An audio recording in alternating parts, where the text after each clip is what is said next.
Everybody, and welcome to the January 28th, 2026 East Lansing Planning Commission meeting. Mr. Bartley, would you please take roll? Yes, I will. Commissioner Chapin. Here. Commissioner Denault. Here. Commissioner Hendricks. Commissioner Lapine. Here. Commissioner Overby. Here. Commissioner Putz. Here. Commissioner Sadaleski. Vice Chair Wagner. Here. Chair Sullivan. Here. We have quorum. Thank you. Is there a motion to approve tonight's agenda? So moved. Moved by Commissioner Denault. Second. Seconded by Commissioner Overby. Seeing no discussion, all those in favor vote aye. Aye. Opposed, nay. Motion carries. Agenda approved. That takes us on to item 1.3, approval of the minutes from the January 14th, 2026 Planning Commission meeting. Is there a motion? So moved. Moved by Commissioner Overby, seconded by Vice Chair Wagner. Seeing no discussion, all those in favor vote aye. Aye. Opposed, nay. Motion carries. Minutes approved. That takes us on to item number 2, committee reports. 2.1 is Community Development Advisory Board. Mr. Bartley, and then Commissioner Putz, if you have anything to weigh in on. I have nothing actually for that committee, but I know that they met, so I wanted to give Commissioner Putz an opportunity to mention what happened. Sure.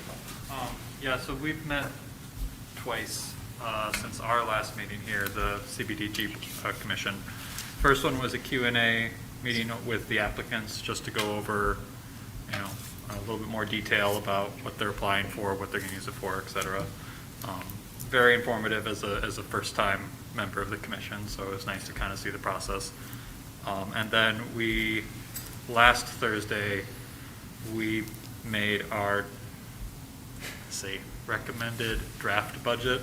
I think that's the combination of words they used for it.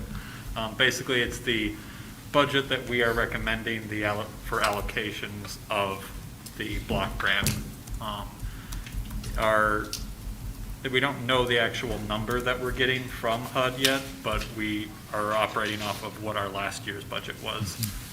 It's going to be a little bit lower probably, but I don't know, I feel like it was a very good discussion in the commission. I feel like everybody is going to get, a majority of what they asked for, and everybody got something. We did have the advantage of there were fewer applicants this year than I think there was last year by several. So they were able to stretch quite a bit more on it. But overall, really, I thought it was a really fun experience. Thank you. Appreciate the update. Any questions? Seeing none, takes us on to item number 3, staff reports. Mr. Bartley?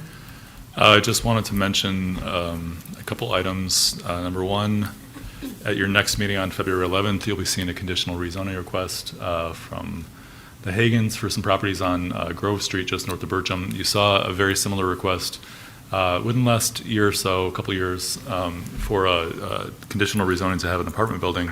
They're essentially walking that back and are interested in rezoning the properties to allow for licensure as rentals of the existing houses. So we don't expect that there will be quite as much neighborhood concern as there was last time, but it'll remain to be seen.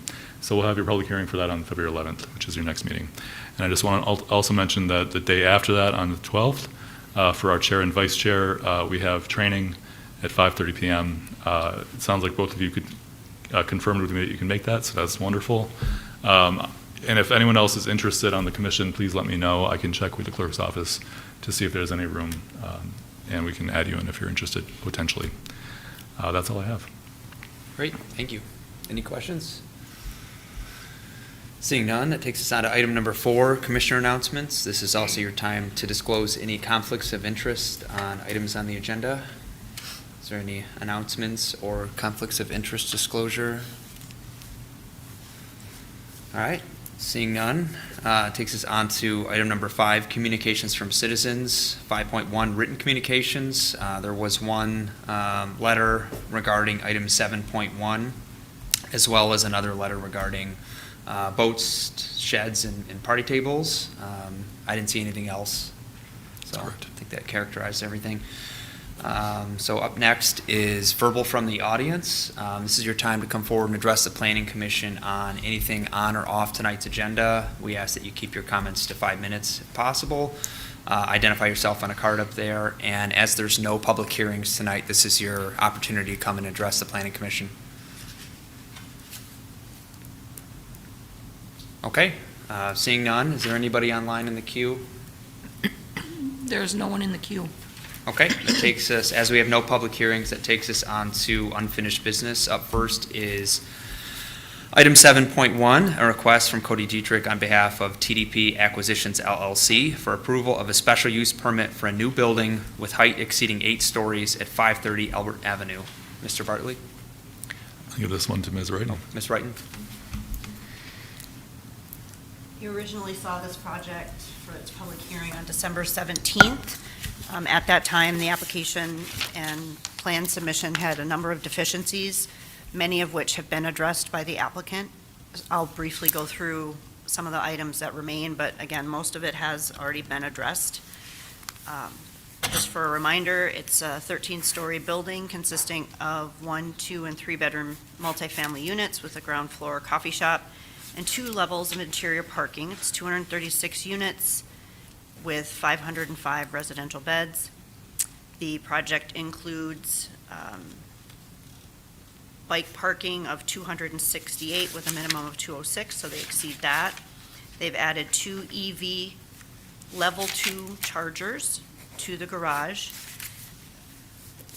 They are being required to provide a traffic study, but the city's engineering department has submitted with your packet a memo indicating that they are not concerned about the level of information that will come from that and that it shouldn't hold up, that they could run concurrently for the request. A reminder, the applicant does intend to meet the diverse housing requirements. The details related to the safety barriers for the 3rd floor and rooftop amenities are listed, but a little bit more refinement is necessary. They did also identify areas of amenity, but they'll refine those further through the development process. Working with the fire department, the building will be sprinkled. There is a need for screening for the trash staging area, which the customer is aware of. There is also a loading zone space of 10 feet, which the customer is aware of. As a reminder, the request is for a special use for height in excess of the 8 stories that is permitted, up to 140. And I think that's it. There are a few conditions offered as a potential motion with content for the commission, should you decide to vote this evening. And also to note that at the very bottom of the last page, should the parking be recommended for approval, you'll have to state that as an option, because it's not permitted traditionally in the B3. And I can answer questions, and then the customer is here with a presentation for this evening. What page is the motion on? I just wanted to pull that up real quick. It's on page 24 and 25. Okay. But it's actually Actually, 23. 301, I think it starts on. 24, 25 of your report, though, Alicia. But of the whole packet. Yeah. Any questions for city staff? Well, Commissioner Chapin? I have some questions tonight, but I think if we're going to hear from the developer, and maybe we could have sort of a general conversation, is that okay with you? As opposed to just, I think there are questions for both staff and the developer, but is the developer going to? Sure, yeah, talk the with us developer tonight? has some I cards can- submitted, I so we can pause on bring them that. up and, And I assume that some of my questions will be answered as the Okay. dialogue takes place. if there's no, Commissioner Lapine? I just have one general question. I admittedly am a little bit hung up on the traffic study. Yes. I find it, I guess, surprising that they don't anticipate any changes or significant changes to the traffic patterns, given the size of this and the number of units. Have we ever, I mean, I'm trying to think about my time on the Planning Commission. have we ever had a traffic study come back that says that there will be a change to traffic patterns? Because I don't know that I could ever think of one. I asked that question. I'm not aware of any. This came up with a different project, sorry, but We can ask the applicant that generally too when the they come up. traffic studies support projects, yes. But I think in this case, you could also make the argument that there's an existing parking lot that would be replaced with Right. parking, and then the rest of the parking spaces would be in a different Yeah. location. Yeah, and I guess I'm thinking about the parking situation, but also just the number of increased people. So the customer is prepared to discuss that. It's my understanding that based on their experience with these types of developments, that they average 0.2 or 0.3 cars per bed, and that equates to, I can't remember, like 200 and some beds. There are 215 parking spaces available for monthly rental in the current city system. There are also some individual spaces that'll be allowed, and not all students, most of them, but not all of them will bring cars. So the customer is prepared to discuss how they come to that number. And originally, the site was looked at a few years ago, and there was a traffic trip generation memo that they thought would be suitable, but after our engineering department spoke with our third-party traffic engineer, they wanted to be sure that the impacts wouldn't be larger than they thought. Okay, thank you. Just noting for the minutes real quick that Commissioner Hendricks arrived at 6:45, and then Commissioner Overby, did you have a question? And a statement, I guess. I too want to dovetail with Commissioner Lapine on the traffic study. We had a traffic study with sheets, and just driving on Saginaw, there's going to be more traffic, and a lot, and it's going to be clogged. And there's going to be more traffic with I think, is it 600 people that will be in this building? And it's going to happen, and what will Albert Street look like on move-in day? And the traffic studies, to me, don't have any currency. They don't say to me, here are the number of cars and traffic that this intersection encounters now. Here is what would happen with adding 600 people to an apartment building right next to it, and that impact is good or bad or indifferent, and the intersection is capable of accommodating that. So I've been very disappointed in the traffic studies that we have experienced so far. And the developer can speak to their intent on how they're going to conduct the traffic study, and they have been in contact with our engineering department. And again, they don't, and I don't mean to put words in Cody's mouth, but they don't anticipate every student having a car, and so they I won't. live in East Lansing. East Lansing is a parking lot. We'll let the developer. Yeah, let's have the applicant come up and give an overview of the park. I just had a process question. So this is a special use permit. We would potentially still see a site plan for this? It's part of it. Okay. So we're all voting on both of it together? Okay. Correct. Makes sense, thank you. At this point, the applicant can come forward. Can I ask a quick question? Vice Chair. So I have a question for staff about parking. I know that the Howard is also another development coming up, and you said there are 200 and some odd parking spots for the city. I mean, is that for both of these projects together, or? It's for any new I- development, that's the number that currently our parking department has indicated that they have available to rent on a monthly basis. There are additional spaces, but they would have to be individually rented, but not many, so. Right, I mean, at one point, there was talk about Michigan State and commuter lot, but I read in the report that they are not interested in doing that, so. Correct. We really only have 200 and. 215 between all new development. Okay, thank you. Commissioner Denault. I had two questions.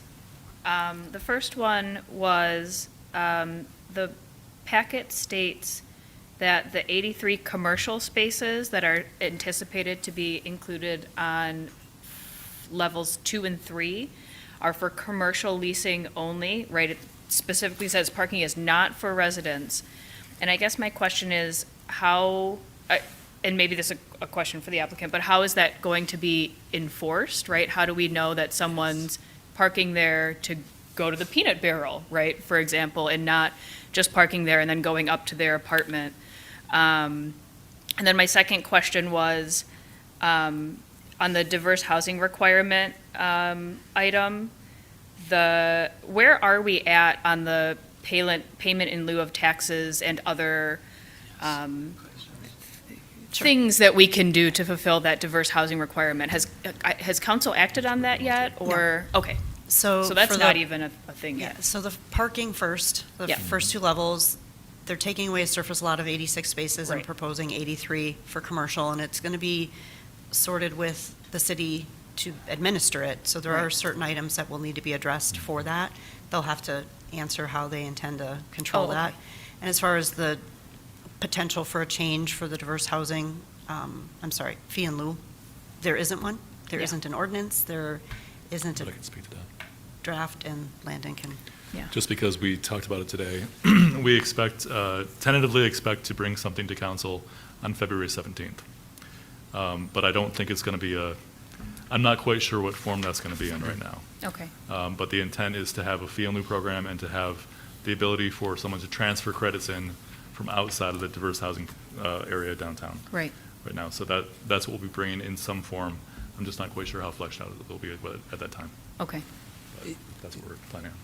Isn't the distinction with parking that they're not renting the spaces? It still would be half-hour hourly parking as It'll be a a daily typical rate. city lots. I think if somebody lives there, they could park, they just would have to pay It'll be Yeah, a I city think that's half-hour my, hourly. I think that's my sort of question is is there anything prohibiting someone from just paying that much time in the parking garage? It's expensive. Cost. I mean, Yeah. I get It's a that daily rate of. Oh, I know it's expensive. Yeah. I'm familiar. Yeah, was just sort of asking, since that was a really important part, I think, of this project to the businesses. But yeah, happy to hear from the Yeah, applicants. And these are my questions too, a lot about parking and some clarification, but I think it'd be great just to hear from our developer, and then I'm ready to, I think we're all fixated on Yep. certainly that topic and maybe a few others as well. For me, it's more clarification Yeah. than anything, and I think we can probably get to that, so. On that note, we welcome the applicant to come up and address some of these questions and provide general updates. Thank you, Planning Commission. Cody Dietrich, Vice President of Development with Terrain Development Partners from Roseville, Minnesota. Happy to hop in, and we can be interactive a little bit as need be too. I kind of just blended our presentation from last month a little bit to give a couple updates and then, show a couple of plans, but really a lot of it's the same, just a little further detail onto that piece. But a lot of these clarifying questions we can go through. So if you want to go to the next slide. So we were here on December 17th, and then the following day we went to the DDA meeting and the Arts Commission. At the DDA meeting, we did spin in circles and circles around parking as well too. And everybody talked about the history of parking and where we got to, and long-winded answers of basically getting that this is a big public benefit of putting the public parking back in the building. And to reiterate what Alicia said, so currently the overall Bailey surface lot is 121 or 123 stalls. The private portion that our development will be on is 86 stalls, and we are going back with 83 public parking stalls that would be a public garage that would either have a revenue share program or a lease agreement with the city, per my conversations with Caleb over the last month. So there's a couple different ways that could be, but those would all be for rent by the 30 minutes, hour, whatever it may be. So those would not be reserved for our residents. However, if in the future it's determined that we don't need that parking, we could always work together to say, yeah, we'll rent some of those to our residents, but we'd have an agreement saying that, both parties need to sign off on that. We're not going to unilaterally all of a sudden say that. So that would just be, 10, 20 years down the road if parking changes and there's less parking in the community. And where we started with that, when we originally started the development, we really made sure we did engagement with everybody. So our first meeting was with a lot of the local business owners, and we proposed 30 public parking stalls, and we got, everybody's very upset about that piece because they were losing all their parking. And so we're like, okay, what can we do to be better? And so instead of moving forward, we took one level of residential out and shoved a second level of parking in to service those neighboring business owners, and that was the intent of the whole piece. Through that, we ended up getting to 83, so we've been kind of blending around there. So we're at 83 stalls now out of 86. We're almost replacing one-to-one, which I just had a conversation with the commercial property owner of the entire buildings of the Peanut Barrel last week. He is in full support. He'll come to the city council meetings and speak in support. So everybody has seen that as a real positive. I think to hit on the traffic study piece real quick. So per the city code, a traffic study is not required in the downtown area unless the engineer asks for it. We went back and forth several times and got told we didn't need to do it. And when we originally submitted back in November, we did a trip generation memo like the last developer did, just to do a belt and suspenders approach and try to go a little bit above and beyond to show something. And then November, December came, and then December 15th, 2 days before the planning commission, all of a sudden the third-party engineer's like, let's have a traffic study done at the 11th hour. So we looked at that piece. We've been working with Stephen Clayton in the engineering department for a while, and just 2 weeks ago, we signed off on the final scope of the traffic study. And what that traffic study does is it really looks at the trip generation from the site, of the parking on the site and how that's coming and going. And so where Stephen and the rest of engineering is comfortable at is we are actually reducing the parking stalls by 3 stalls of what's currently there. The only really change that's happening with that piece is instead of going out onto Bailey, we're now coming on to Albert. And I think to the comment about sheets and everything like that, the part where they're comfortable with that piece too is Albert's not as heavily traveled and going across a main thoroughfare intersection like some of the sheets entries and exit points. So through our conversations, we've just finished traffic, and John and Ricardo are our engineers here. We just finished our traffic counts last week, and so we're going to have those soon, and we'll share those. But realistically, the parking generated specifically on site is not going to change. The traffic patterns aren't going to change. They might slightly change from where they come out, obviously coming out to Albert instead of Bailey. But the rest of the parking is accounted for in different things like the ramps and wherever else they might park. So to Alicia's point too, we typically see in these downtown settings where we park them about 0.2 to 0.3 per bed. So that's about 100 to 150 stalls, let's call it, for this 505 beds. Through the parking ramps currently and through the whole entire parking systems, and most of this is in the Division and St. Charles ramp, there are 430 stalls available. And this is conversations with Caleb and the parking department. And so what the city is comfortable with currently is using 50% of those stalls to issue to new developments. So that's where the 215 comes with. Really, there's 430. They don't want to allocate all those today, and they want to keep some, and as things change and everything like that. So I am not sure where the Howard project's going to go. I know they were denied at the Zoning Board of Appeals, so they're going to have to rework in some fashion. But as of right now, I don't want to speak out of turn, but I don't believe they're on the table until they revise their plans. But we wouldn't be probably more comfortable taking more than 120 to 150 stalls at most to be at our max level on that piece.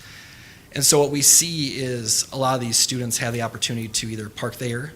Caleb also mentioned that they can get direct permits with the city too. So even though there's 215 dedicated directly to these developments, that doesn't mean that traditional students can't go and try to get individual permits directly to them versus tied to our property.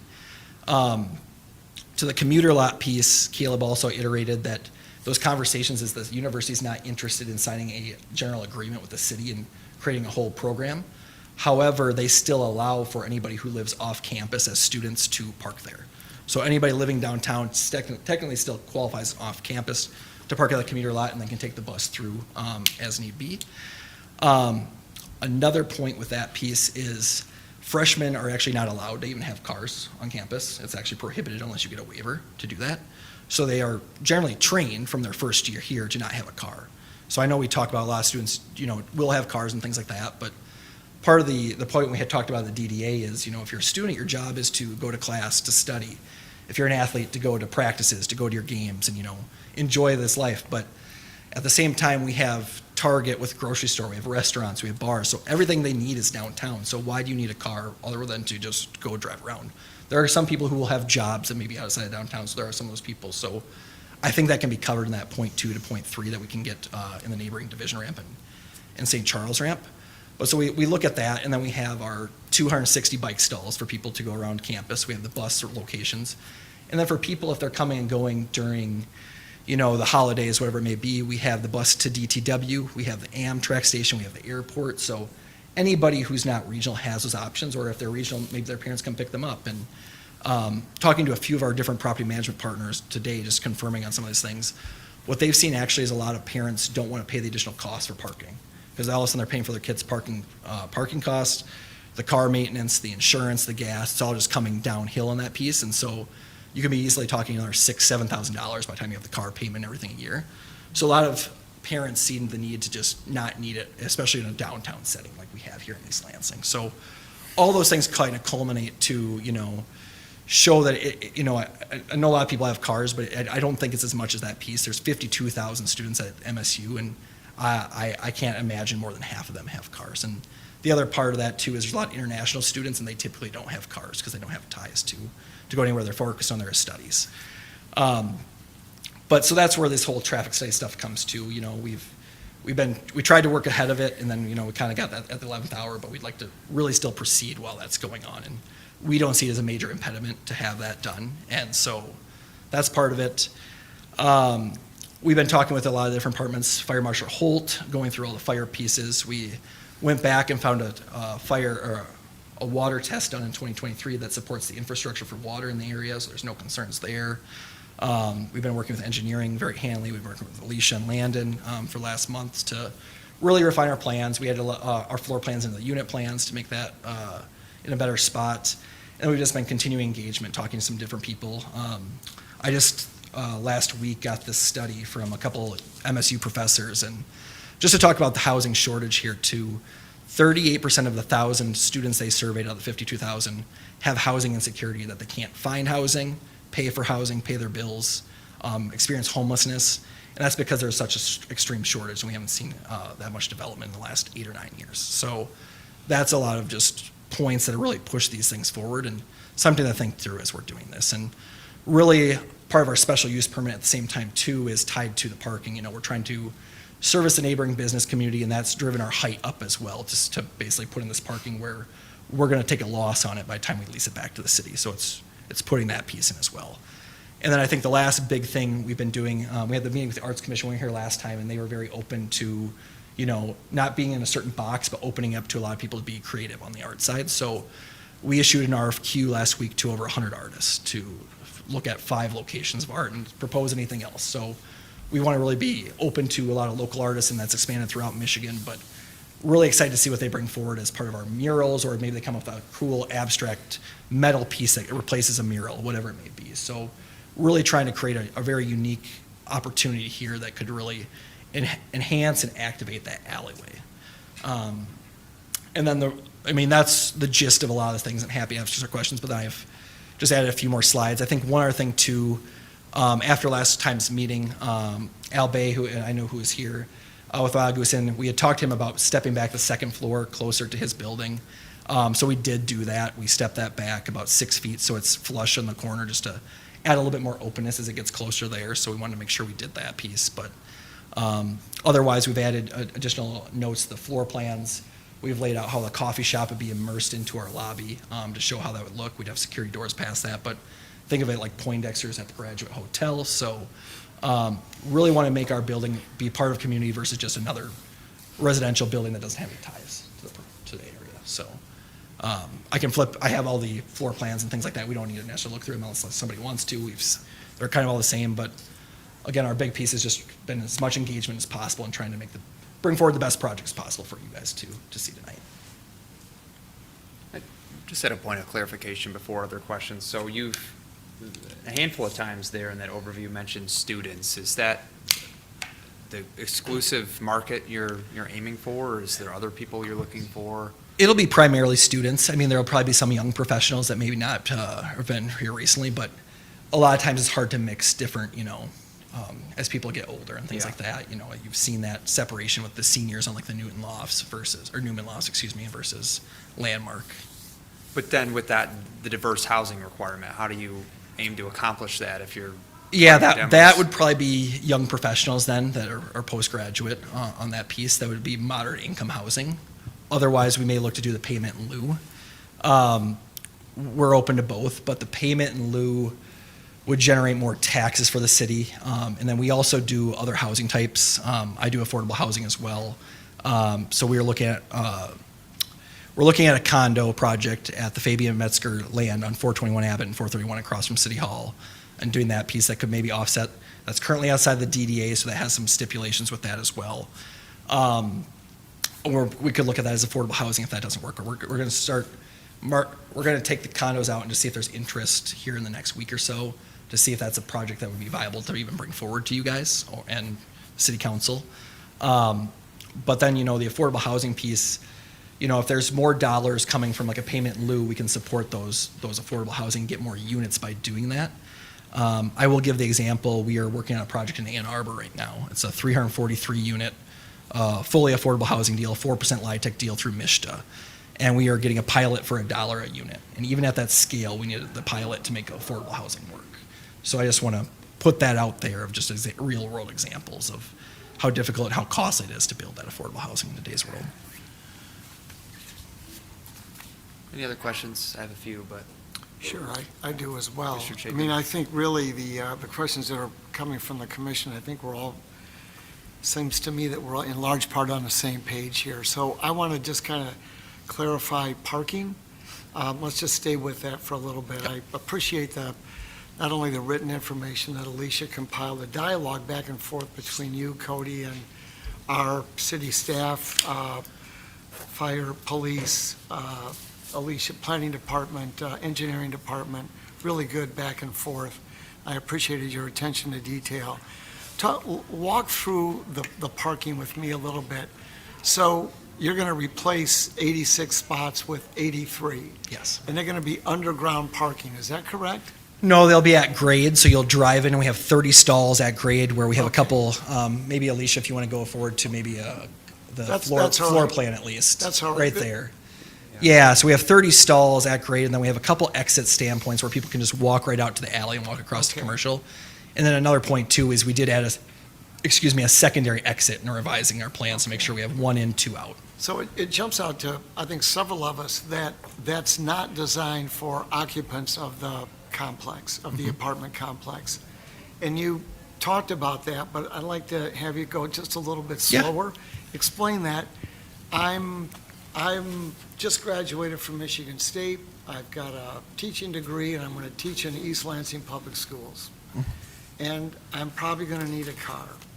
And I like living downtown. It's walkable, new apartment complex, perfect spot for me.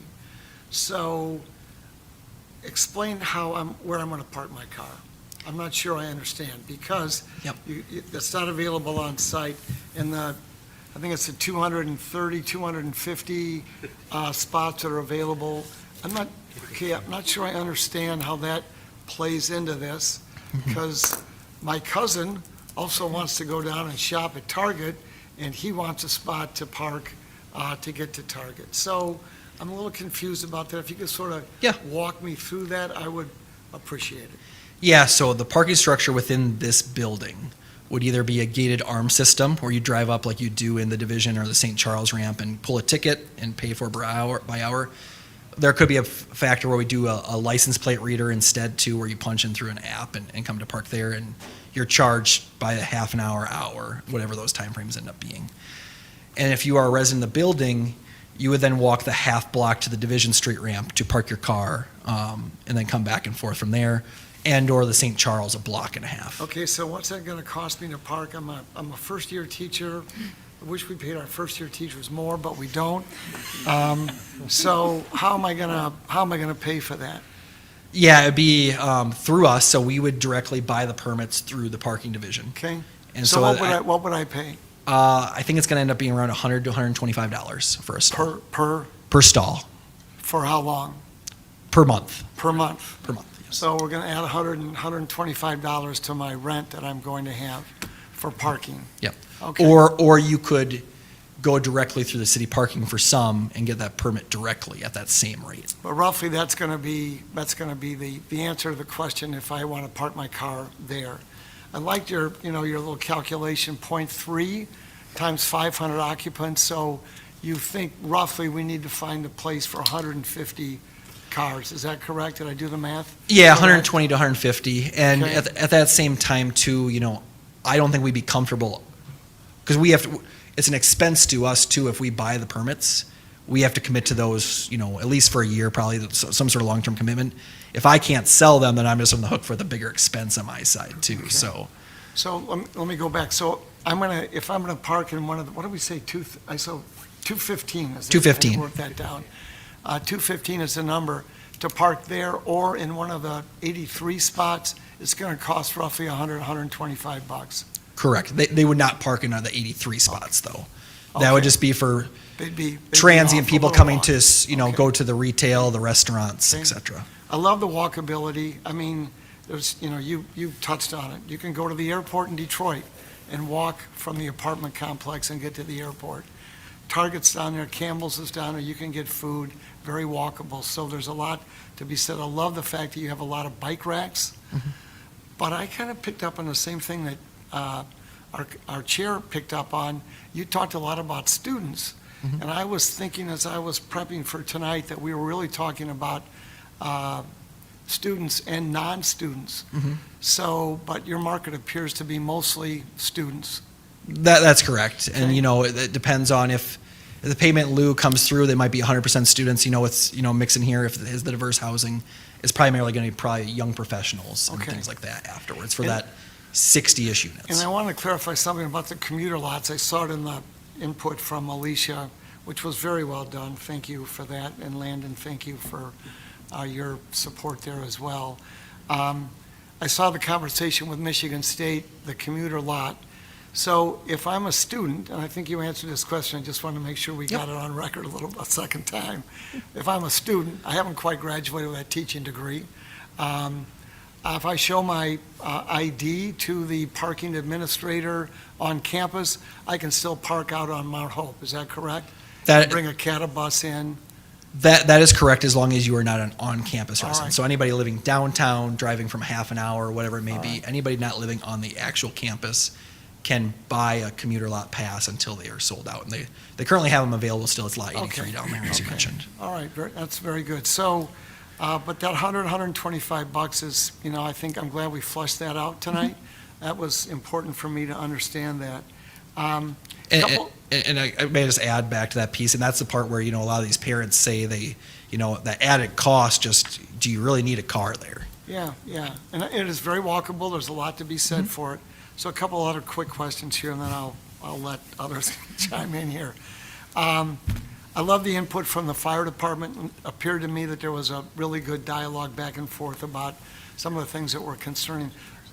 It's probably in this report, but I didn't pick up on it. One thing they said was, we need more water.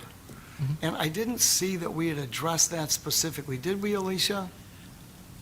Yes, so. We did? The fire marshal did work in great detail back and forth. There are a few items that'll need to be addressed in the planning when they get to the permitting, but he did send an email that is attached in the packet that says the items have been satisfied. Okay, all items, including the big one for me was, we need water. That makes sense to me, so. Right. Yeah, All right. so when ACD brought the affordable housing project forward 2 years ago approximately, they did a water test, and we went back through engineering and got that water test and confirmed that that would be sufficient for the Okay. area. Okay.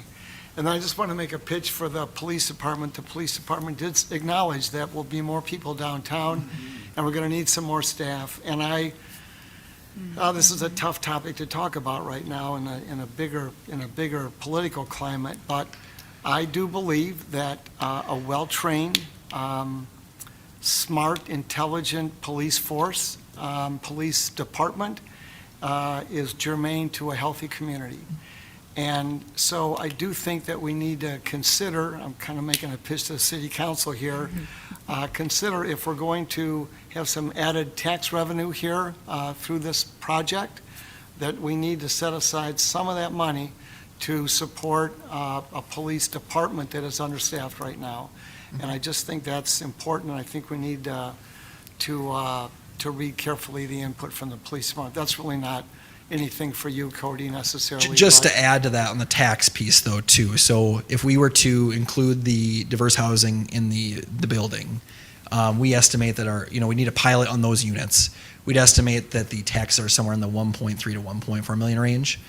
If we are able to, the payment in lieu comes through, whatever it may be, we're probably increasing that to about $1.7 million in annual taxes. So you take that extra $400,000 over 10 years, an extra $4 million every 10 years.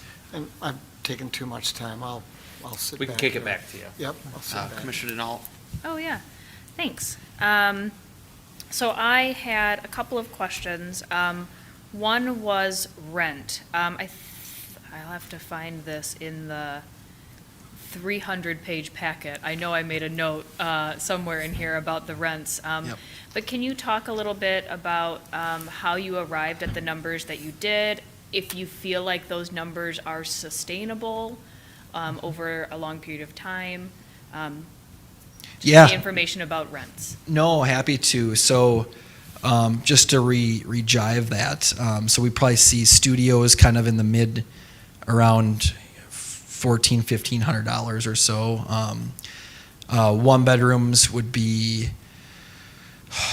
2,500 or maybe a little higher, and two bedrooms end up being closer to the low threes to maybe mid threes, and three bedrooms touch the fours, Okay. basically. And that's for the whole unit, that's For the not whole per unit. bed? Okay. Whole unit, and that's conglomerate with the beds. And so, part of that is just, again, I'll give the example to Abbott. I think they raised their rents $400 to $500 this year on students, just because there's no competition and they're fully leased up, and it's a supply-demand issue. And,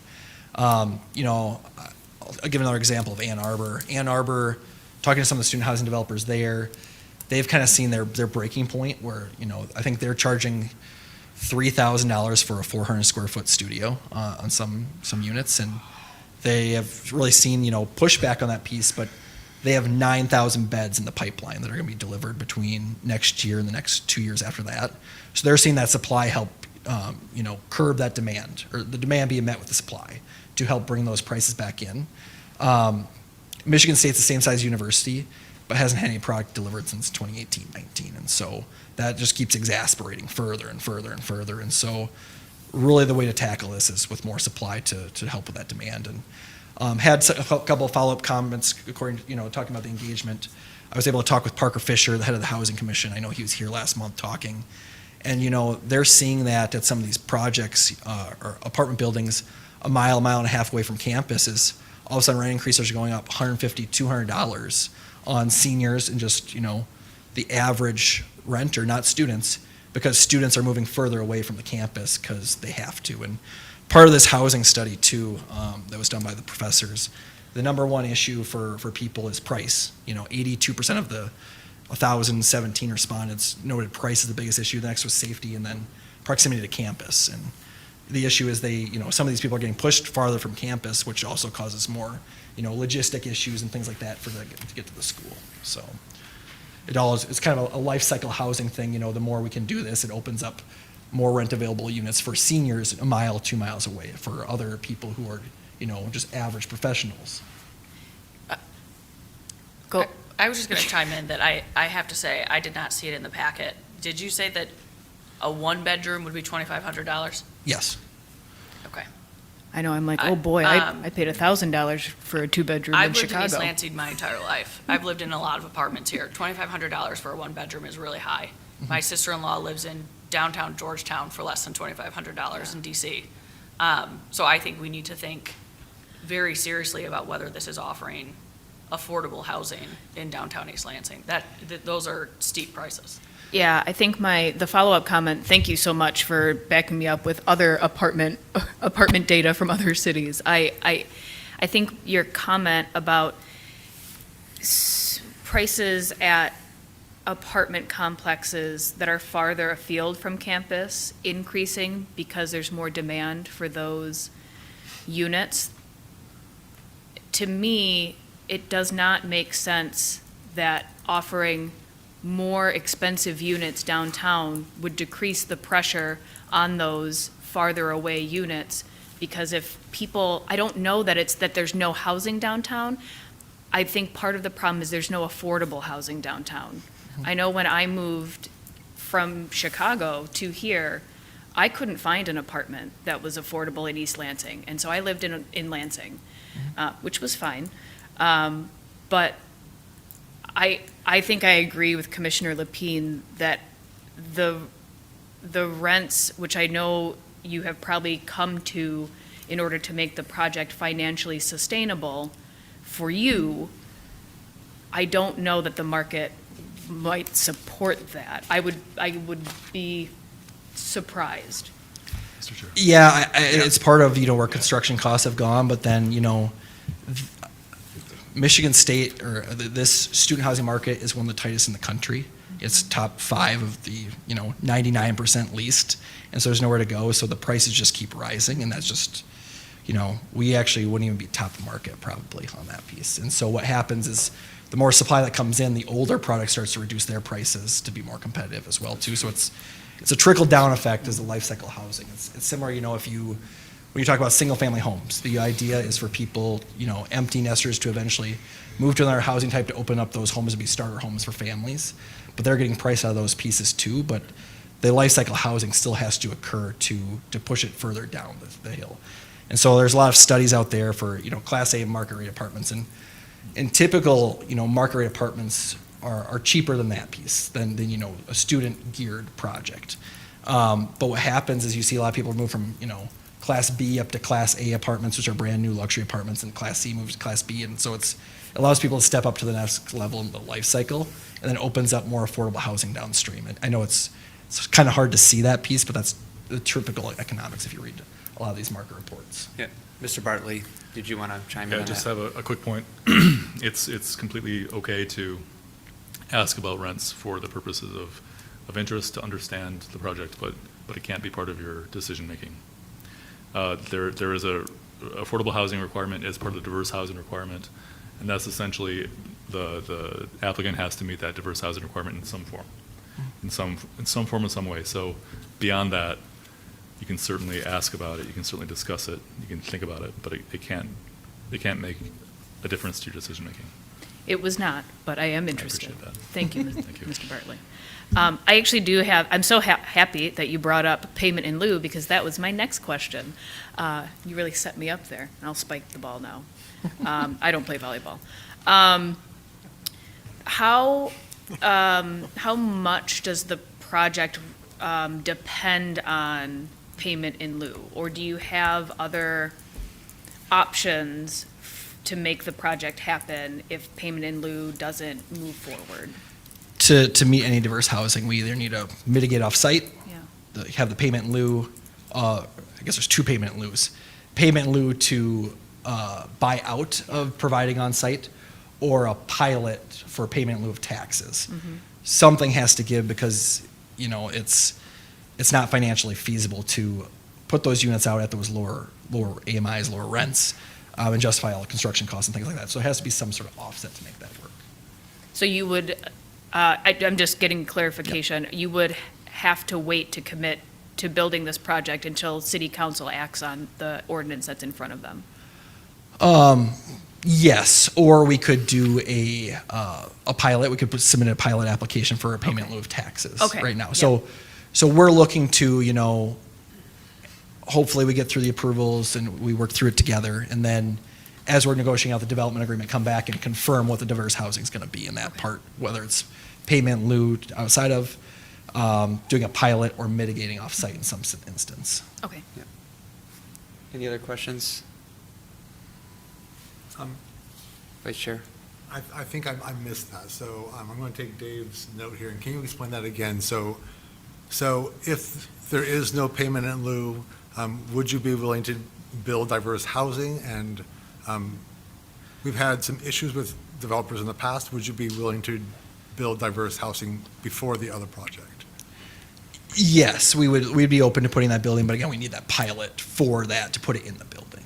So we look for the creative solutions, and I think it comes back to a couple things too, is, and we would love to do, our hope was to do more projects in East Lansing. So if we were able to take that payment in lieu and whatever that number is, we could go potentially put that into an 80 or 90 unit, fully affordable housing building, leverage MISHDA dollars to do that as well, and get more units than we'd get in the building, and create a better separation of that piece too. And it's easier to operate all those things, and easier to, with compliance. That would be our preferred way. I think that's works the best. We have this other site we've been looking at as affordable condos, like whatever that may be, and that's tied to our project. But that would provide additional tax income for the city, while also getting more units if we're able to figure that out. Can I ask just a follow-up question? Sure, and then Mr. Bartley, if you want to. Okay, you can rein me in if necessary. So I just want to ask a quick follow-up question to that. And I've just forgotten my question, sorry. That's my fault. Oh, no. Oh, no. It happens to me all the time. About diverse housing. Sorry, come back to me. I will. Absolutely. We'll come back to you. We'll come back to that. I just wanted to quickly differentiate, I think, because Cody's talking about pilots and fee in lieu, and the pilot, the payment in lieu of taxes, is an economic development incentive, essentially, to help him build affordable housing. That would be issued by the city. Yep. But the fee in lieu is a different program that hasn't been developed yet, that would be developed potentially as part of this ordinance. So I think your question is, if that fee in lieu doesn't go through, Right. are you still planning on, how are you going to meet your diverse housing requirements? Is that accurate? That- Okay. exactly. Just want to clarify that. Thank you. And you had referenced some land on Abbott potentially that you were considering. Would it be at that site or a separate site? Just curious. Yeah, or implementing in the building itself and then getting a pilot for those units. So, a reduction in taxes basically for the units that qualify for the diverse housing.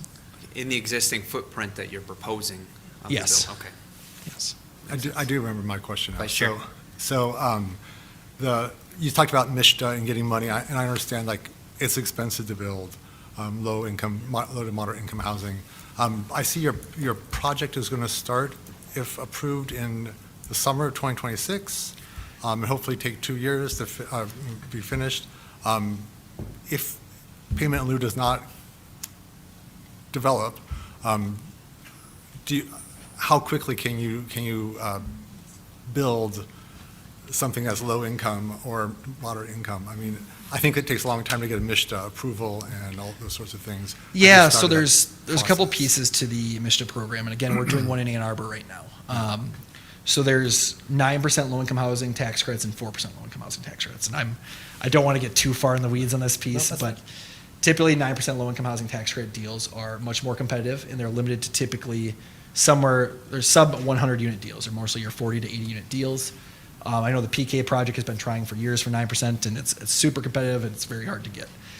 The 4% program on the other side, you get less tax credits, but a lot of deals need a lot of gap funding for that piece.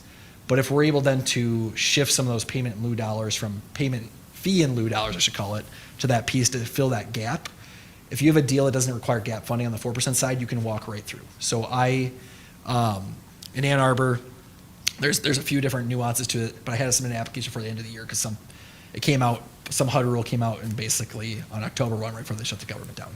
I was able to submit my application in 60 days, and they were basically, okay, when do you want to close? We just need about a 3-month process to figure it out, and we could close.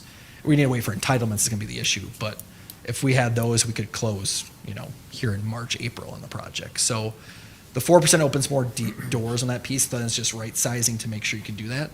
But then if you can avoid the state's gap funding, that's also a trigger for slowing projects down, like the 9% deals.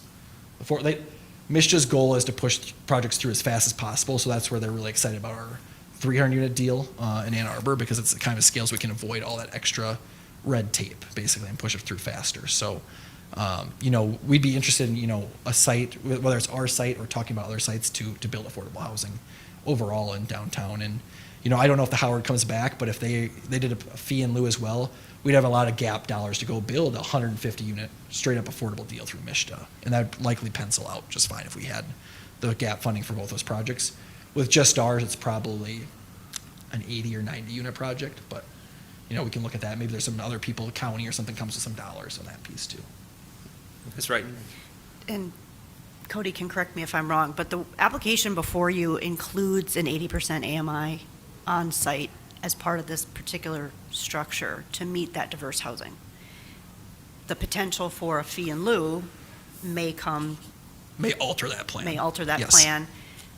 A completely separate unit development is not currently proposed. So what you're looking at, that building itself currently proposes to meet the diverse housing with a pilot offset. Yes. So we're basically just asking for flexibility and whether that changes.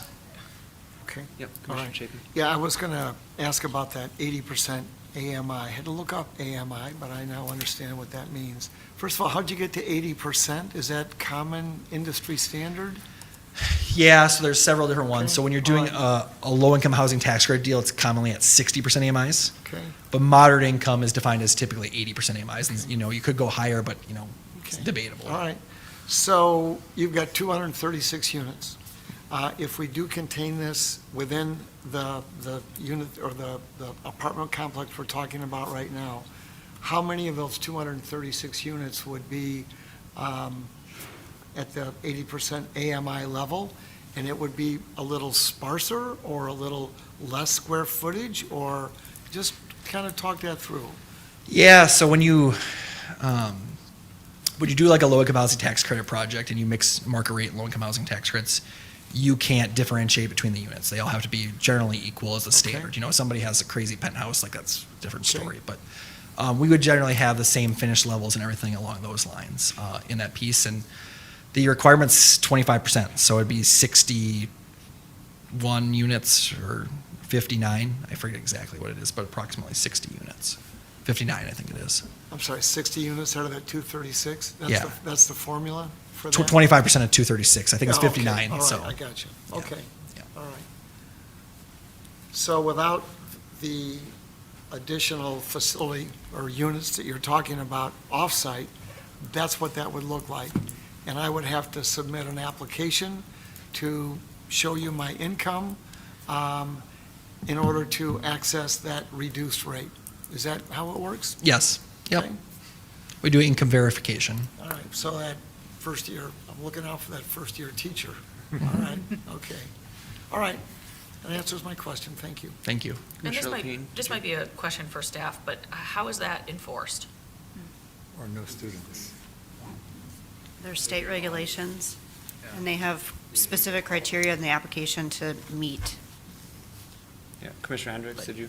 No, I was just gonna say that with that piece, it's usually administrated by the state.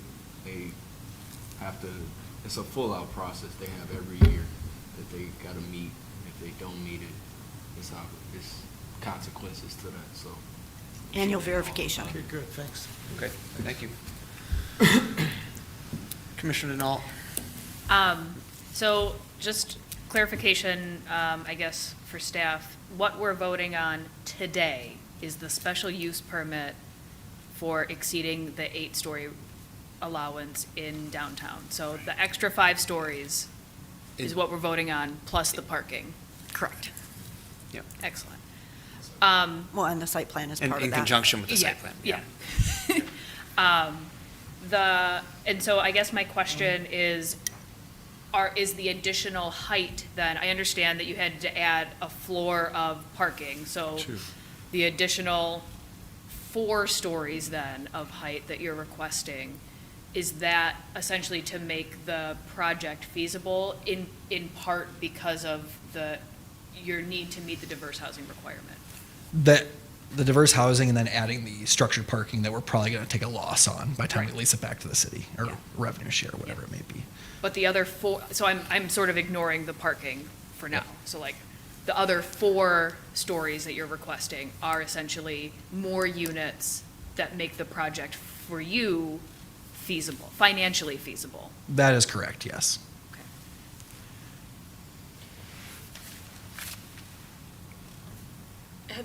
I'm curious, have you had conversations with I'm gonna forget what their actual name is now, the Wild Goose Inn, or the bed and breakfast that's right?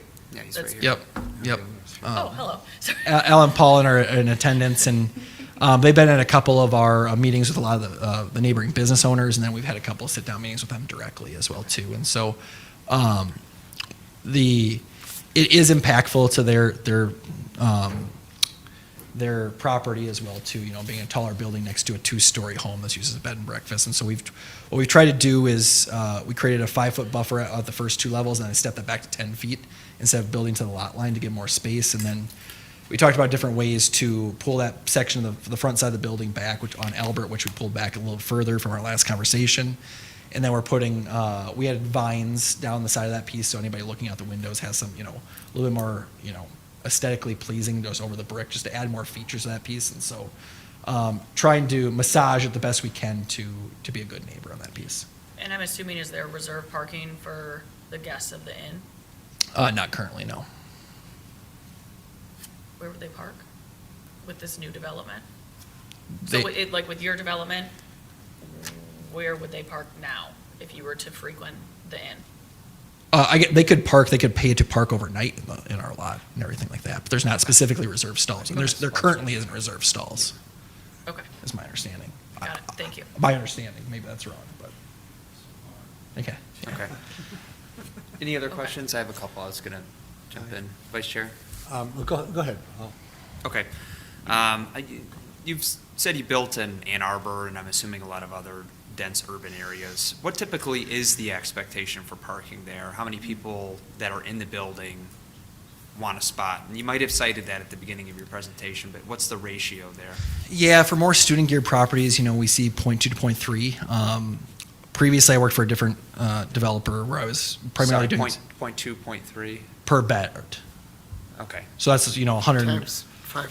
Times 500. got it. Yeah, so let's call it basically 100 to 150 stalls, so it's, approximately that range. I previously worked for a different student housing developer. We were looking at a project in Ann Arbor, and the city actually asked us to put 0 parking in the building as well for 700 beds on that project. But it's a little bit different when you start talking affordable market rate. Every different housing type has different pieces. So like this affordable housing deal we're doing out in Ann Arbor, we're parking at 0.8 to 1. Maybe a little slightly over 0.8 to 1. So. But when you're leasing these, you're going to market it as if it doesn't have parking, that it's an add-on essentially. Yes, and even with that affordable building, we are charging for parking in that scenario. Typically, in any urban setting, you always charge for parking. It's just market standard on that piece. And So in theory, if someone comes to rent this, they have a car, they figure out they can't get a spot, when will they find out that there's no spot available if it's capped out? I guess logistically, how would that work? And then they may determine that this isn't the appropriate rental for them, and they may decide to live further from campus where they can park potentially. But at what step in the process would they know? Would it be that they sign their lease, then they go to purchase a parking pass, and there is no parking available? How would that work? it would be all part of the lease application. So they'd know when they fill out an application Okay. if they're So they know on the applying for front end. parking as well too. So they would not complete that process and spend the application fee if there was no parking, if that was not what they wanted. Understandable, thank you. And then for the coffee shop, is the plan to operate that in-house, bring in a third party, bring in a Great question. famous retailer? Yeah, we've been talking to a couple local coffee shops. I can't necessarily say their names right now, and we'll see how that comes to fruition. Otherwise, we'll end up running in-house at worst case. And so that would then have, approximate hours of, let's call it about 7 to 2, where the doors are open to the public to come in, utilize our lobby. They can interact with, our residents, all those things. We'll have a couple security doors for the residents to the elevators and different spots of the building. But generally, our lobby will act as a coffee shop. So you can come in there, sit there, work if you live in another building, if you live in the Bailey neighborhood, whatever that may be, and enjoy a coffee. Okay, and then, I know I brought it up last time, circling back to the basketball court. Are you wedded to that concept? Is that, what's the impetus for that? Is there any other alternate uses you've potentially considered? We've talked about a little bit internally on that piece too, but we just, we've seen it on other developments where people really see that as a true amenity. I myself, when I was a student, I played pickup basketball 5 days a week, and I made a lot of friends through that piece. And so having that ability to go downstairs and be able to exercise is big for a lot of people. So we see it as a big leasing advantage and an amenity that'll, make us a differentiator from our competitors as well too. Understood, thank you. Vice Chair? I have a question about construction. I read that it will start hopefully this summer, and then it'll take 2 years. Will all the parking spots that you have be unavailable for, the current spots as it's structured, the Bailey lot? So will that be including the disabled spots? Will they be just out of commission for 2 years? Yeah, the parking may be able to turn over sooner. That'll be something to figure out. Maybe it's a year and 8 months or so, but for primarily, yes. And so we've had a couple of conversations with some of the business owners too, just understanding how that'll work. And so our goal would to be, what I've done in some previous projects in these, especially urban settings, is getting a list of all the people in the community that want to be a part of that list, business owners, residents, and send out every Friday or every other Friday, here's an update of just where the building progress is.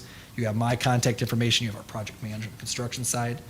And then what we would do is we would actually, work with these businesses to make sure that they still are trafficked frequently during the construction. So we'd work with them for wayfinding signs and making sure they still have access appropriately. The alley would stay open. We'd probably be looking to take part of the sidewalk and the parking lane on Albert while still keeping the traffic open on Albert, but minimize that as much as possible. And we're talking to two different GCs, but our construction experts, know how to build in these urban settings and do it pretty frequently. Can I follow up on that? During construction, though, can you remind me if the city-owned part of the parking lot that's to the west? I thought it was east, thank you. I heard someone say west. That's to the east, that will remain open, though. That is correct, yes. We will not stage, do anything with the city surface lot. Okay. And then construction workers themselves would, park in the division ramp, the St. Right. Charles ramp. A few of them might park in that ramp too as well. So that'd be, at the same point, additional revenue for the city on the parking side. Okay, and would you pay for those spots for them, or do they have to pay for those spots? It's typically worked out on specific trades. Sometimes the subcontractor with the general contractor works Okay. out in their contract of, hey, we're gonna charge, we want an extra $10,000 a month to cover our per diem for Okay. parking and things like that. So every contract is different. Okay. And I did have one more question. Okay, please. I'm so sorry.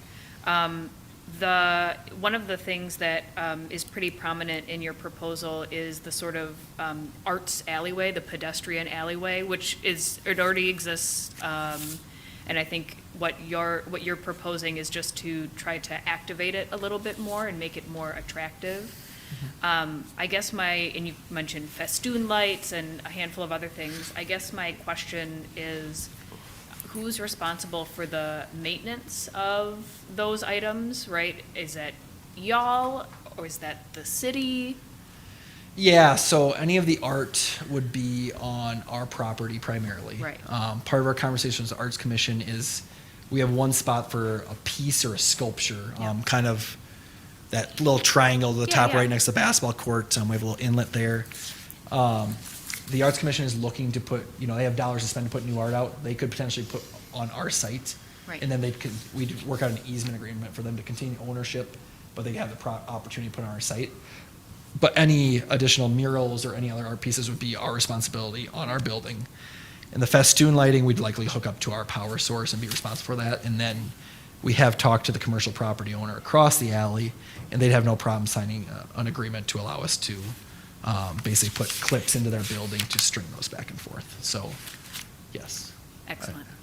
There's more on that. Can I ask a follow-up question? Have you been in that alley after 5 o'clock?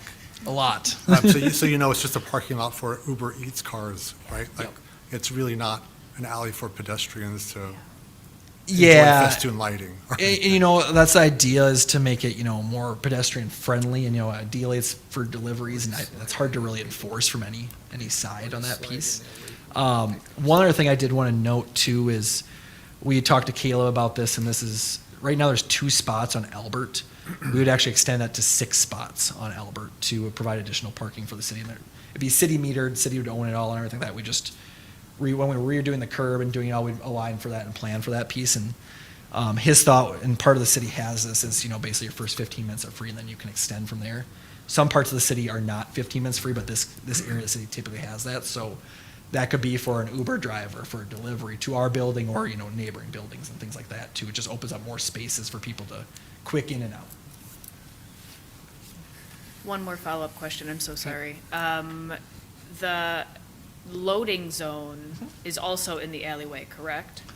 Yeah, so we have kind of our transformer area and everything down there in the southwest corner. We would have our loading be right there for the coffee shop and everything like that. And again, it's not going to be a big truck by any means for the small little coffee But shop. for moving vans and such are going to be rather large. Yeah, so for move-ins and things like that, what we'd look to do is we'd work out an agreement with the city, and this kind of happens too with the arts festival and the food truck festival happens in this parking lot.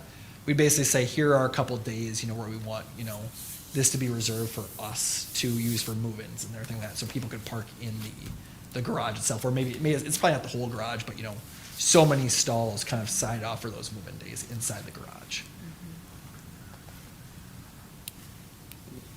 One quick follow-up question. So on Albert Street, there's currently a kiosk for the MSU Credit Union. Will that remain? Yeah, so that's a title objection we're dealing with the sellers right now, and getting that moved. And what we relayed to them, our last correspondence on that was, we are open to potentially putting that back into the face of the building or relocating on site if we can find a mutually agreeable location. But it will have to move in some fashion. But we are open to, again, keeping that on our site in some fashion or keeping it nearby. So, again, we try to be amenable to a lot of things. Again, I'll go back to the engagement. We've met with, the neighboring business owners 3 or 4 times. We've met with all the council members that would meet with us at that point, and we met with everybody who is running for council that would meet with us beforehand, and just trying to get as much feedback as possible through the process. So, we want to be, true partners in the community and talk to all the stakeholders we can. Thank you. Does anybody want to make a motion? I'll make a motion. I'm not Do you going have to it in front of you? guarantee a unanimous vote here, but I think we should put a motion in front of us and give everybody a little sense of where we are. Okay. Okay, you want to? Yep. I'm going to take it. So I'm going to read from the packet here. I'm going to move to recommend approval by City Council of a request, I always have trouble with that word, from a request from Cody Dietrich on behalf of TDP Acquisitions LLC for approval of a special use permit for a new building with height exceeding 8 stories at 530 Albert Avenue. The applicant request is to construct a 13-story development consisting of 1, 2, and 3-bedroom multifamily dwellings, ground floor commercial space, and 2 levels of interior parking for the following reasons. Number 1, the proposed development does meet all applicable ordinance requirements. The proposal does meet the standards of review identified in sections 50-38 of the Code of Ordinances. And 3, the proposed use of the property is compatible with surrounding land uses and will not adversely impact the use and enjoyment of adjacent properties. If approved, please continue, it says in the note. You want me to continue? We want to read this in? Yep, okay.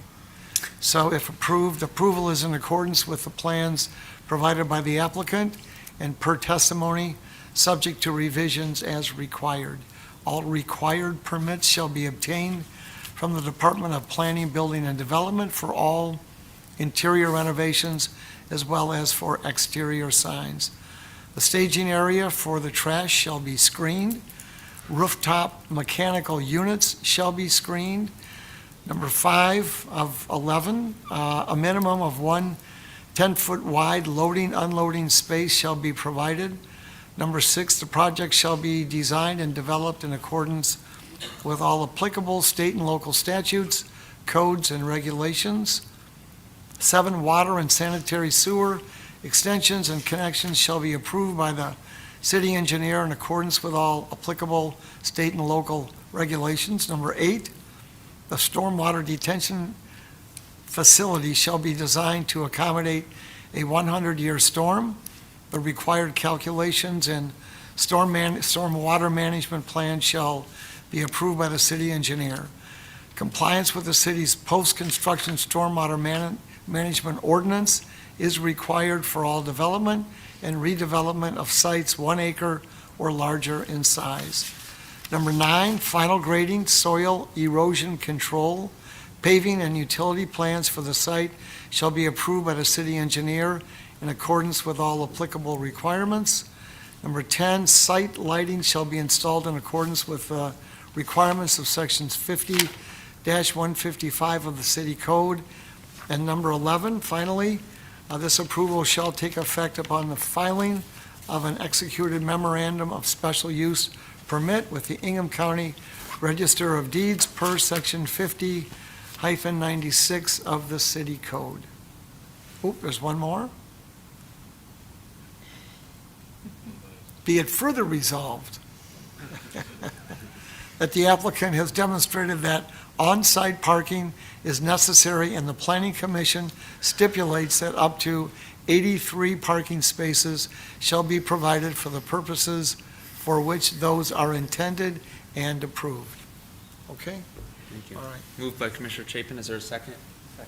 Seconded by Commissioner Putz. Discussion I have some thoughts, but anybody want to go first?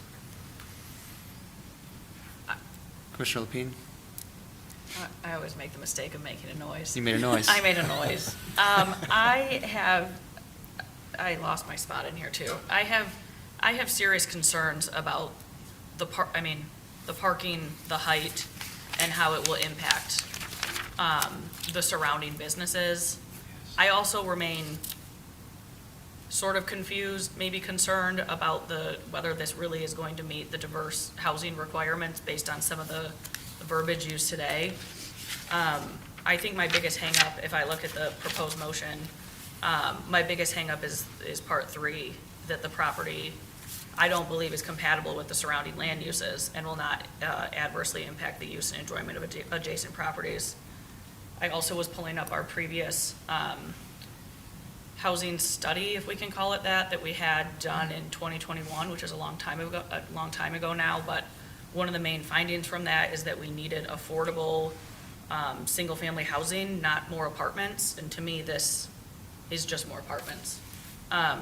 So I am inclined to probably vote no on this, but that is just my prerogative as it stands right now. Anybody on this end? I'll put a counterpoint out. I think that's healthy.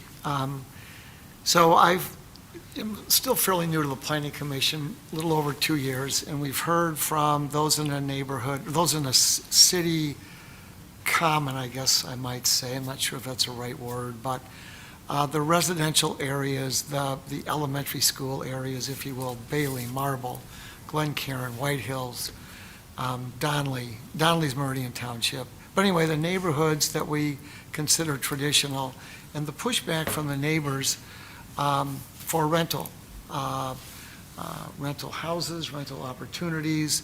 And I think this gets, I think more housing is a good thing.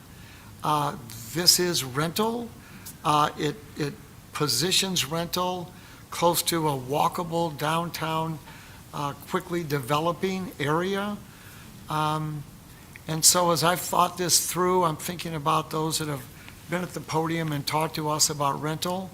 And this opportunity to build increased housing, I do think that the more housing will enable the cost to go down. It's sort of Econ 101 from my freshman year in college, and I think the market will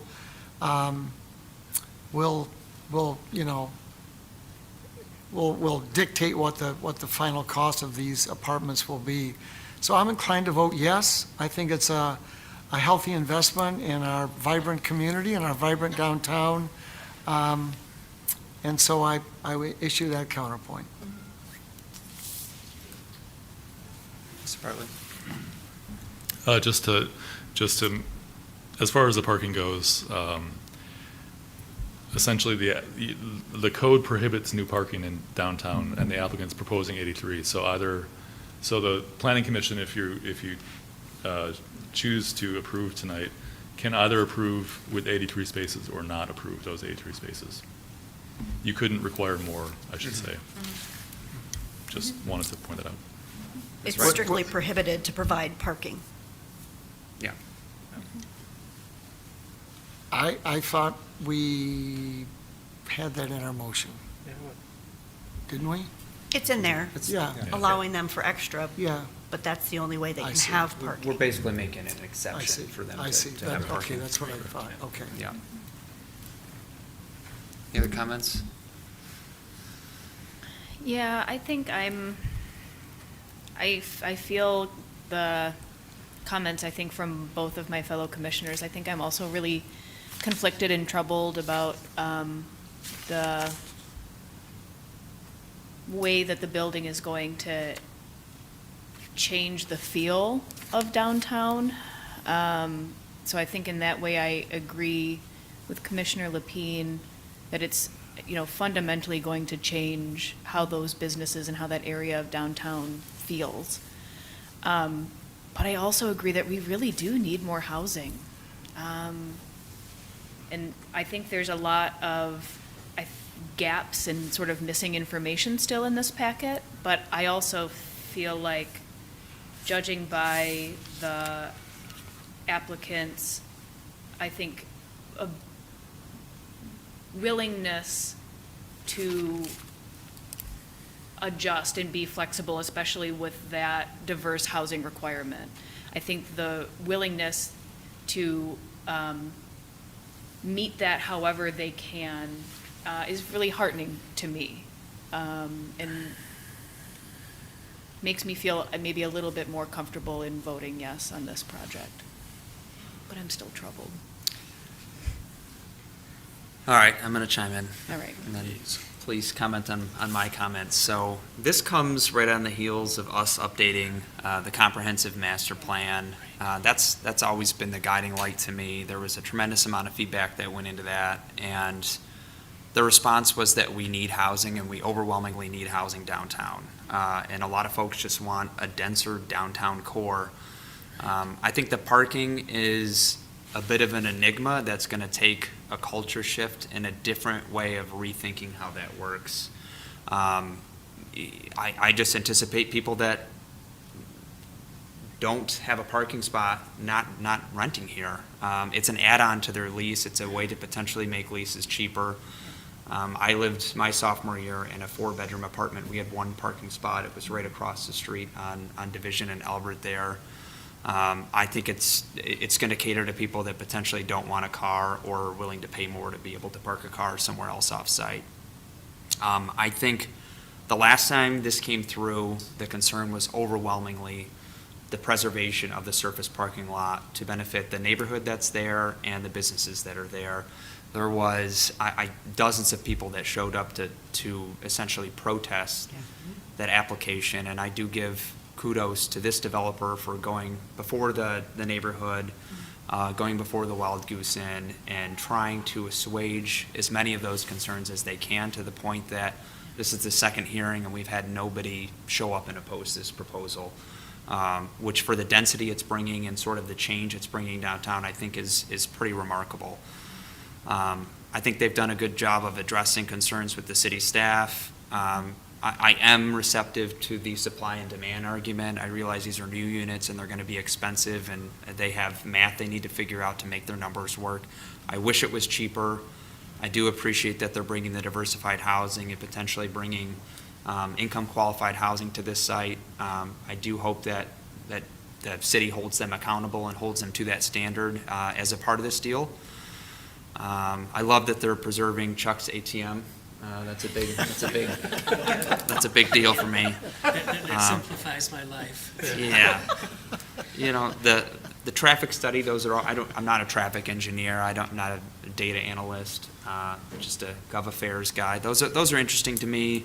I can sort of see how that would work, but also not. Like, the people that are living there potentially don't have a car, so you're bringing less people into downtown. I don't know, maybe that math works, maybe it doesn't. I don't know. But that's not a deal breaker for me. But, you know, diversified housing's good. On the housing study, I remember being in those meetings and talking to the consultant, and she said, the thing we need least is new apartments downtown. I think MSU's changed, but the number one thing she said that's always stood with me, or landed with me, is the number one thing you can do is worst thing you can do is not build anything. And that's what ultimately we've essentially done downtown for the last, 5, 6, 7, 8 years, is not built anything. And we've gotten to the point where rent is so unbelievably expensive and unattainable for a lot of people. And I think it's something we just have to add more housing to resolve. And I'm glad that there isn't a lot of opposition to this. So I'm convinced it's needed. And another thing I just want to say is I'm viewing this sort of independently from the Howard, because that's the only thing I can do right now. This is the only thing that's before us. And, it reminds me back in the day when we reviewed the medical marijuana, and there was a provision that said only a certain amount could be close to each other. I think they had to be a certain amount of feet away from each other, and we would approve a couple in that different area, and then ultimately those went to council, and somehow one was selected, and that process was resolved. And that's the standard we held then, and I believe that that's how we should consider this proposal now, is independently of itself. So that's where my mind's at. I'm happy to hear any counterpoints or other thoughts on this, and then I think we should take a vote so we can get home. It's cold out. Commissioner Hendricks? So I hear a lot of it saying expensive at times. Is that better? So one thing I wanted to say is anytime when they're looking at this type of project, they got to do a market study. So when they're doing these rents, no bank is going to accept something that's outrageous. They got to come with backup information, documentation, proving that. So I just wanted to say that it may not be so expensive, because I see where their point is. And I don't want that to drive us to say that we don't want to do this because it's too high. Another thing I'd like to point out too, and you said it as well, the chair, anytime new development comes in play, and I would say with downtown East Lansing, we had some larger projects that came in front of us that got approved. In order to get those rents flatter, it is bringing new construction here.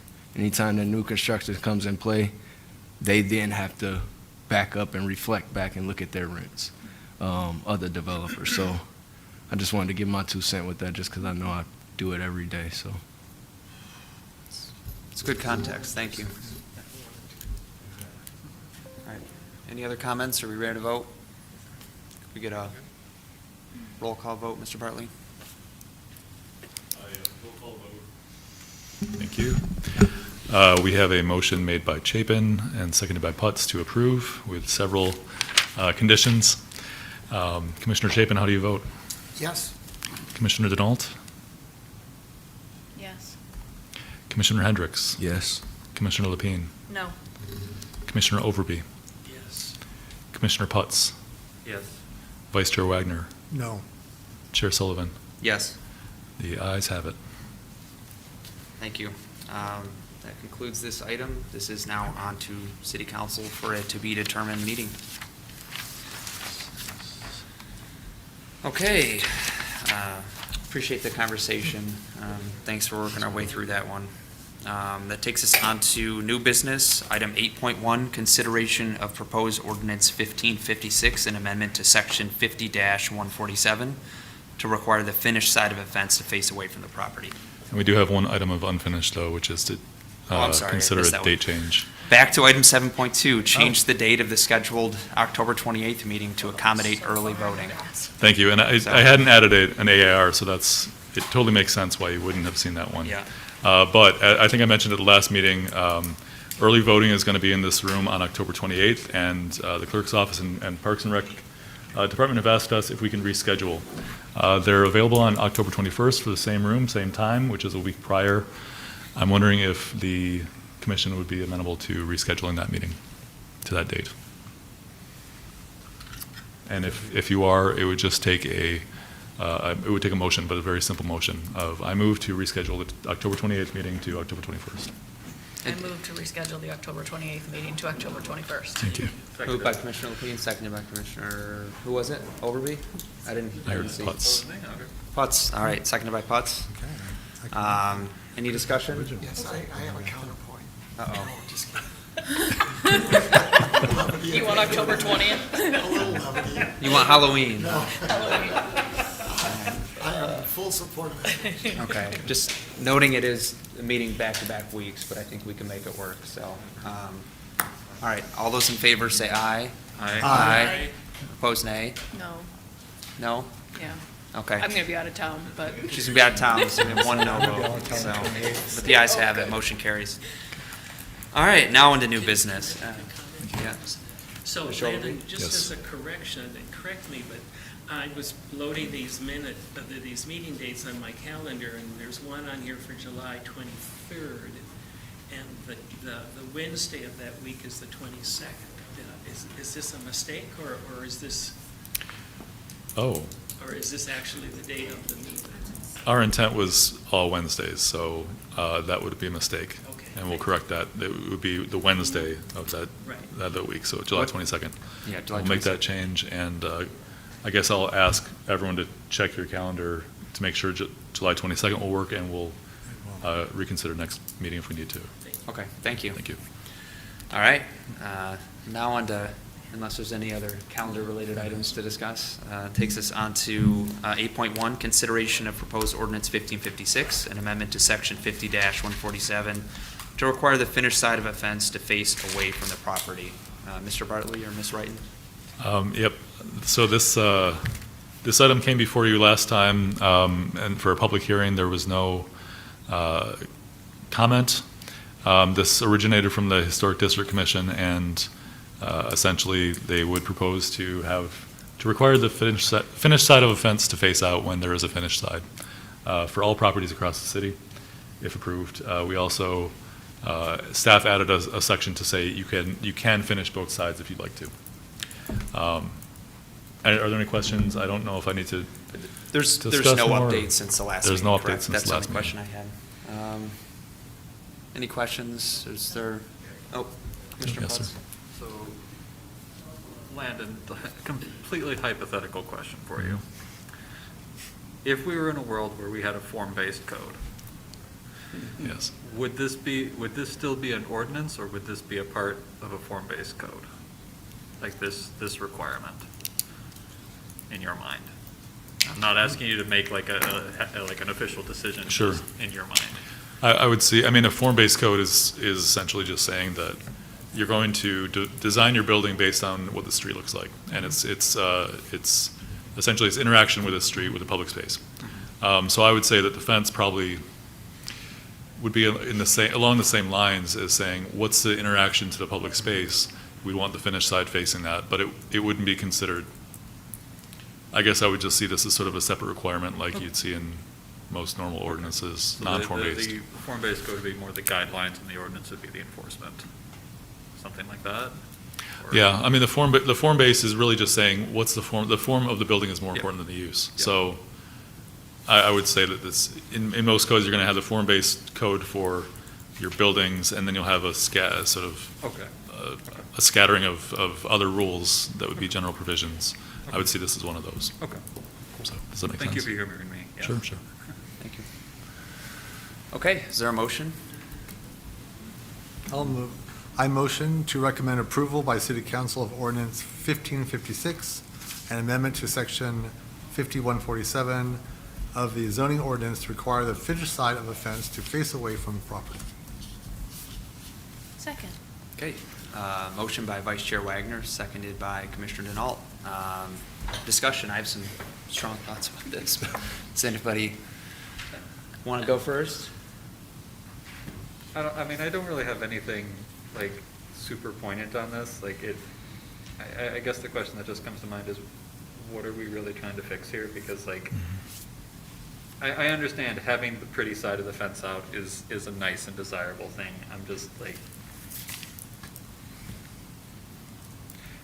this feels a little bit like somebody had a neighbor do something that annoyed them, and then it kind of progressed down the pipeline, and I'm not taking shots at anybody at all. But I guess I don't know, I'm on the fence about it. I was waiting for that. I was waiting. You set that up. Gets the award. You might have topped last week, so. That's all I got. Thank you for that. I'll just chime in. I just don't think this should be in the ordinance. I think it's a good neighborly practice to do. I think most people should do it. I understand that not everybody has the option to do it, in my opinion. Mr. Bartley may disagree, but there are certain circumstances where he might not have room or might have a dispute with a neighbor.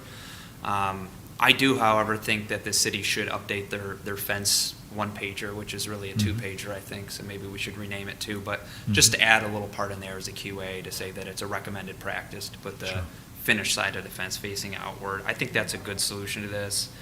I know you pointed out Grand Rapids, but from my cursory research, it's not really a common provision in ordinances. And even if we were to have this as an ordinance, I think it would require some clarification on what, the finished side is and things like that. I think there's also a cost impact on people. I think not everybody can afford to build the fence this way, and I think, that should be considered as well. And ultimately, it's voting on an aesthetic aspect of what a fence should look like, and not really any safety issue or noise issues, which in the past, when we voted on fence provisions, that's what we voted on, is sight lines for traffic, or softening the noise of a pickleball court or something like that. So I'm in opposition to it, with the caveat that I think the city should update their fence guide. So, Noted. any other comments before we vote? Noted. Well, let's, so I kind of buy into your logic. Let's simplify it, put it in the fence guidelines, if you will, so that Spartan Fence or whoever's building a fence goes there and makes that decision. So, how are we gonna, let's take advantage of this moment to get it into the fence guidelines, is what I'm saying. Yeah. So can we can we vote down the ordinance and then have a new motion? How do you want to do that? I don't think we need to. I think we've recommended to city staff that that's the approach they take, and I happen to trust Mr. Bartley to That makes sense? take action on this, so. All right, okay. So, I'm going that's, to vote with you. Whatever you're well, going to vote on. we'll see. Yeah, but you have to So vote we're gonna do a first. roll call vote. It's gonna be a You can't just contentious follow one. him, yeah. Yeah. Wait, so can I ask you, Joseph, you said Yeah. you looked at several other I communities? did, yeah. I did What too, was the actually. end of your search? How many? Oh, I did like 4 or 5. I looked at Ann Arbor, I looked at Grand Rapids, didn't see it, but I missed it because Mr. Bartley said it's in there. I looked at Meridian, I looked at Lansing. Yeah. So those are the ones that I looked at, and I didn't see any similar provision in those. Okay, thank you. So that was about as far as I made it. So Capital Region, some big cities. I've tried to look through Detroit's and gave up, I think, at that point. So anyways, can we do a roll call vote unless there's any other comments or questions? Okay. Okay? We have a motion to recommend approval made by Wagner, seconded by Denault. And that is Commissioner Chapin. How do you vote? No. No. Commissioner Denault, how do you vote? No. Thank you. Commissioner Hendricks? No. Commissioner Lapine? No. Commissioner Overby? No. Commissioner Putz? No. Vice Chair Wagner? Yes. And Chair Sullivan? No. The nays have it. Thanks. I was waiting on your vote, man.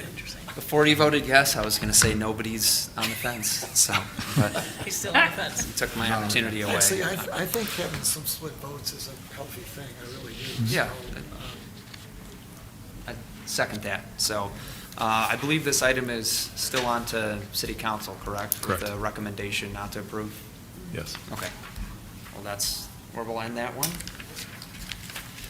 All right, that takes us on to item number 9, commissioner concerns. Any concerns or comments from commissioners? Comment, I would like to acknowledge Commissioner Lapine, who recently earned her PhD. Another doctor. It's a commendation, it's a very big accomplishment, so, public health, congratulations. I appreciate that, thank you.